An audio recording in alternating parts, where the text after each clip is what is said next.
Hello বন্ধুরা, আজকে আমি তোমাদেরকে একটা আমার জীবনের নির্মম সত্য কাহিনী তোমাদের শোনাবো। আমার কদিন আগে কিডনিতে পাথর হয়েছিল, তো অপারেশন হতে হয়েছে। তো অনেক টাকার খরচ হয়েছে। আমাদের নিম্নবিত্ত ঘরে 1-1.5 লাখ টাকা মানে অনেক টাকা। তো সেই মতো আমার বাপি মা সব খরচ করেছে। তো আমার একটা বান্ধবী ছিল, বান্ধবী আর এখন বলা চলে না তাকে। বান্ধবীটা এবার সে আমাকে তখন বলে, তোর যদি টাকার প্রয়োজন হয় তো তুই আমাকে বলবি।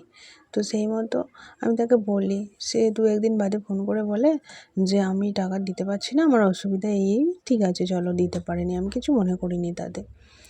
কিন্তু অপারেশন হওয়ার কদিন আগে শুনলাম যে ওরই একটা কাছের একজনকে বলেছে যে ওকে কি টাকা দেওয়া যায় এই সময়। আমি ওকে বাজিয়ে দেখছিলাম, যে এই কথাটাতে আমার সবথেকে খারাপ লাগলো, যে ওই সময় ও আমায় বাজিয়ে দেখছিল।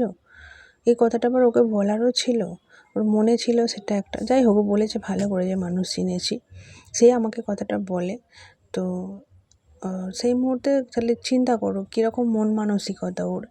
তো আর এখনকার পরিস্থিতি তার বলি, তারও এখন দাঁতে একটা কী হয়েছে জানি না, অপারেশন হতে হবে।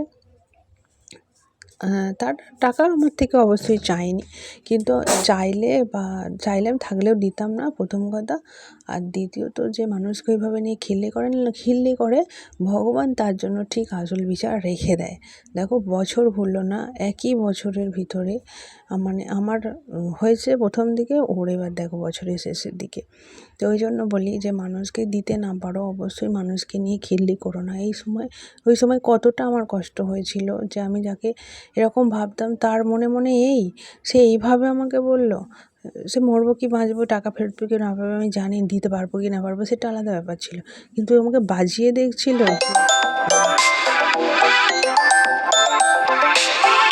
এইটুকুই বলার, যে মানুষকে দিতে না পারলে কেউ কাউকে নিয়ে এরকম করো না। ভগবান কাকে কার কোথায় পরিস্থিতি টেনে আনবে না কেউ বলতে পারে না।